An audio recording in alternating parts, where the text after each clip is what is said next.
My name is Julia Duffy, native Fort Worth, Texas girl, and had a wild hair when I was about 10 to get up on stage and make people laugh at the urging of my daddy, and won the talent show at the middle school where I was attending, and so I got bit by the bug very early, and then grew up and went to school. My parents made me go to college.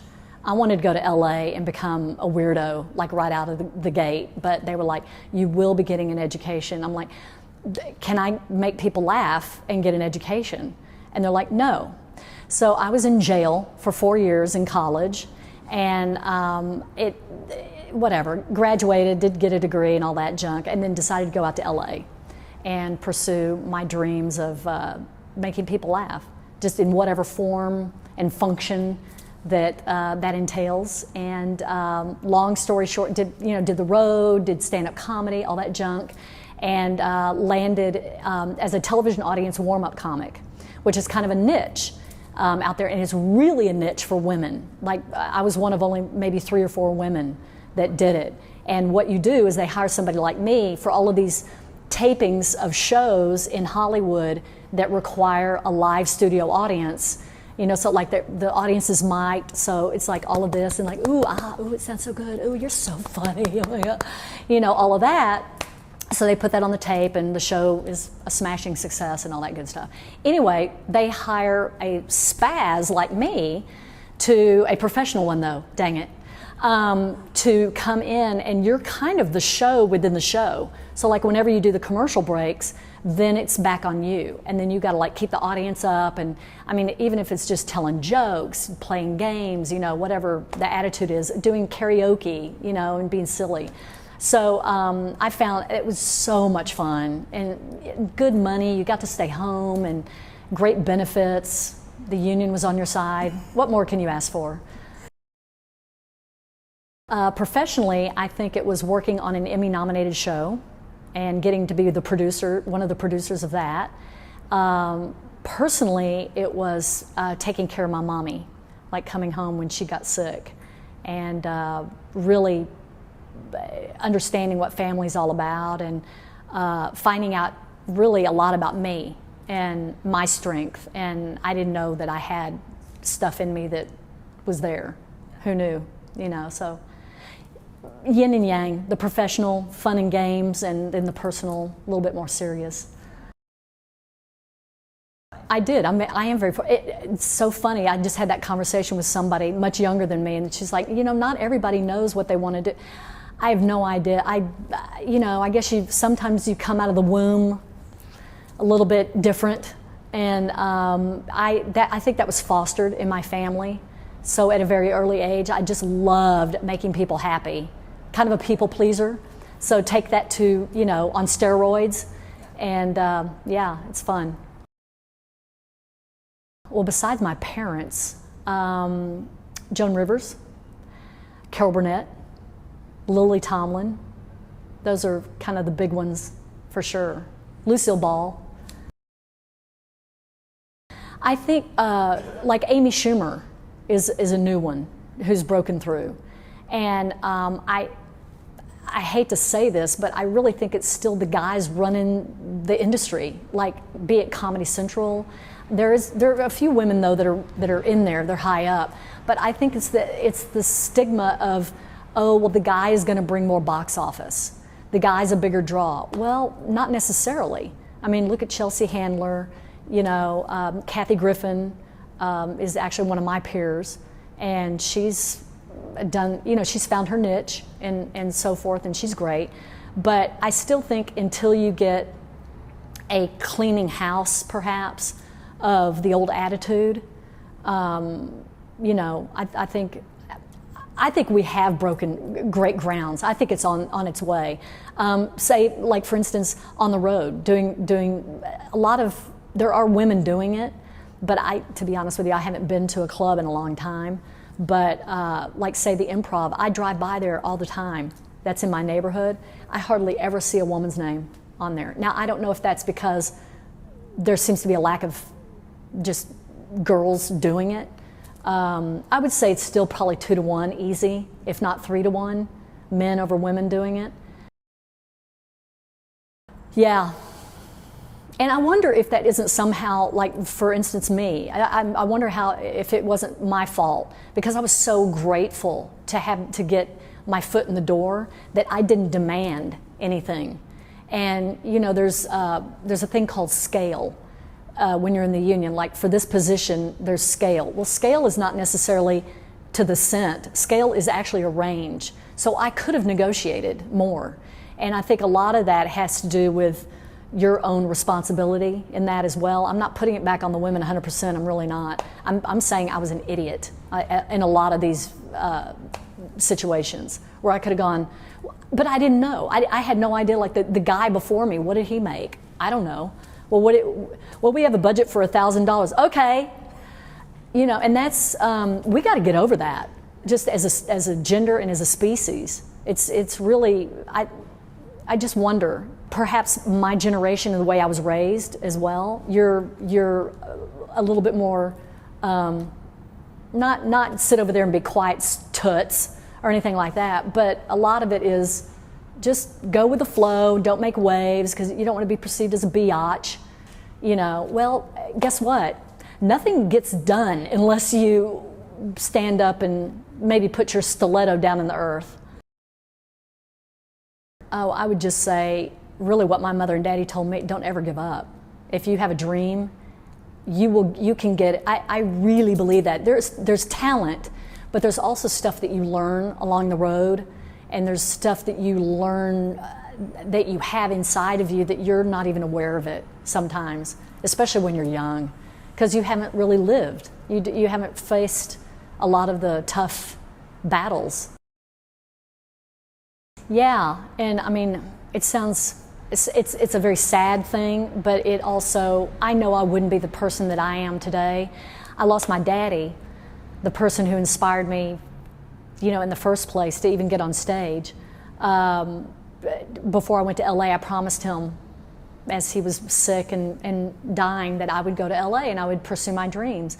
And after going through all of that, you know, you have to bounce back from that somehow. And I did, you know, I was very young. He was young when he died, but I was like 20 when he died. And that's a pivotal thing. You're still in school and you haven't really, you know what you want to do, but you kind of don't want to, you know, you're floundering. So, and especially a pillar in your life, to lose something like that, somebody like that.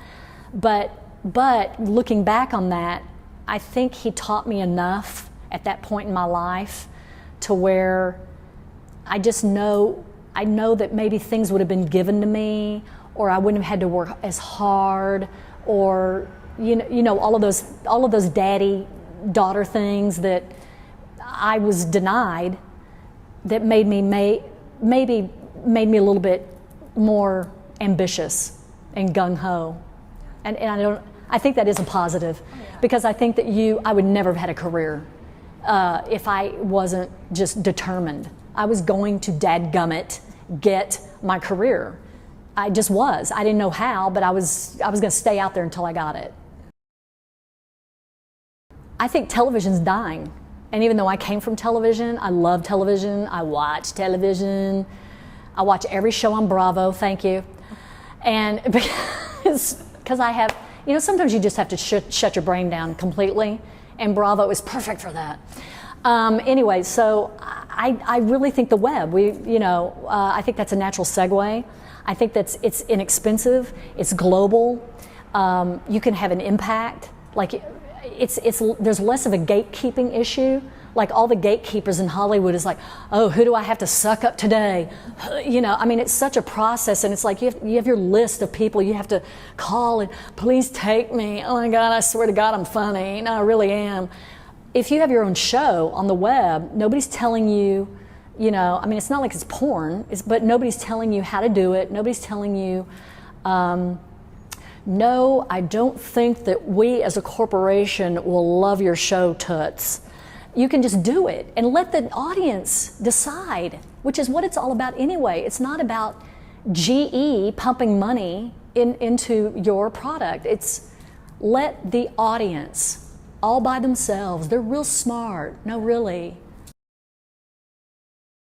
I want to do a talk show kind of like what I did in warm-up, which was just getting to know real people that are sitting there on the fly, what's going on, tap into that, tap into real issues that are going on instead of sweeping them under the rug, but do it in a funny way.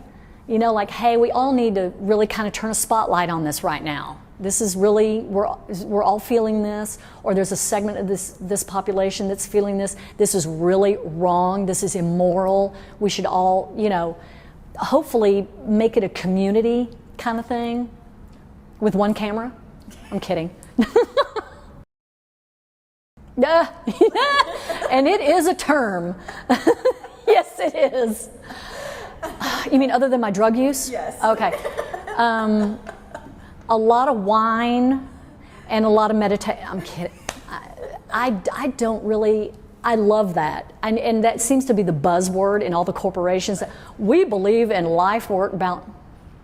Then why are you making me work 8 hours? Let's start with that. In a cube. And I'm having to look at, like, anyway.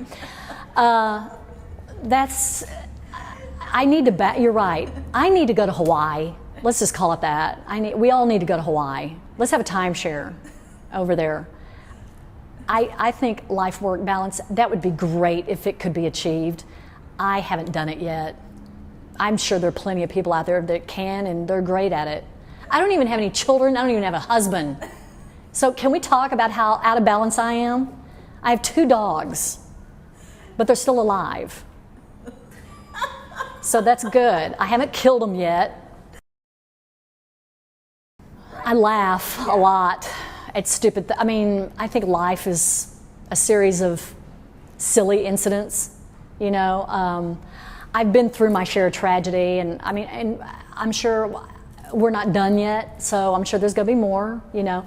I think you just take one day at a time, not to sound like an AA meeting, but you do. You take one day at a time and see what, and have your goals and decide what. I try to eat right. I haven't lately because I love Mexican food, and I know I'm rambling, but I try to do that too, and drink water.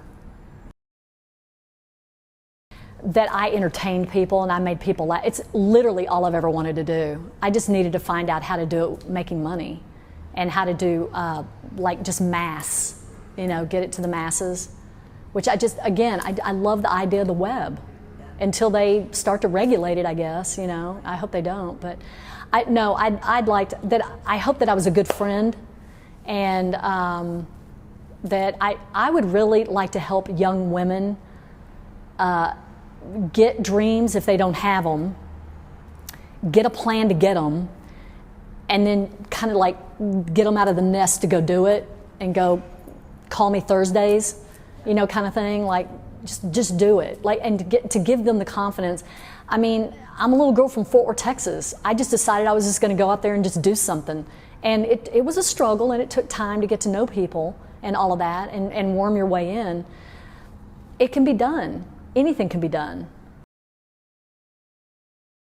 You just got to know what you want. I don't care if you get a piece of paper. What do I desire? Desire is the biggest thing. Desire is make or break. If you desire something, you're going to take the steps to get freedom. If you desire freedom away from this guy, or financial freedom, you're going to figure it out. What is your heart's desire? Really, really, really get in touch with that. I don't care if you have to meditate, you know, whatever it is, get in touch with that, figure it out, whatever makes your soul sing. I know for me, I like to go to Nordstrom's and make people laugh. Even that, I'm not getting paid, but it makes my soul sing. It gives me a pep in my step. So I get it. They may feel like they're financially trapped in a job or whatever. Okay, well, fine.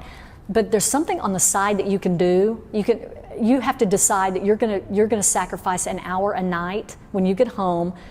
You're not going to work out, or you're not going to, you know, play on the computer or watch TV. Let Bravo go, and sit down and really take that. You owe it to yourself. This ain't no dress rehearsal. This is it. You owe it to yourself to be better, because I'm selfish. I want it for me. I want your best for me as a collective society. I just think we're all part of it. We're all kind of alike too, you know. So best of luck. But I just think that if you are serious about what you want, you're going to get it. Honest. I love that because it's almost twofold for me. We are powerful, and I think we maybe we'll see in 2016, but I think we can run the world, and we do run the world in secrecy. You've been to the meetings on Monday nights. We run the world. Sorry guys.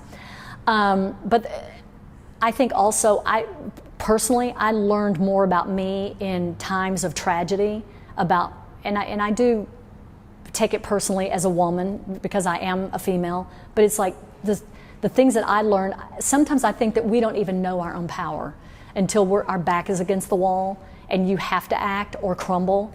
And I think it's just nature to rise up, and sometimes you're forced to find your own power. That's one way. And I think we hold the cards. I think we're stronger than a lot of men would like to think as well. No, just along the same lines is I really, if there are young girls out there in school right now and you're working towards something, and maybe you think, oh, I'll go down this path because this is what my parents want me to do, or this is what society wants me to do, or this is what my boyfriend or husband, they'll love me more if I do this.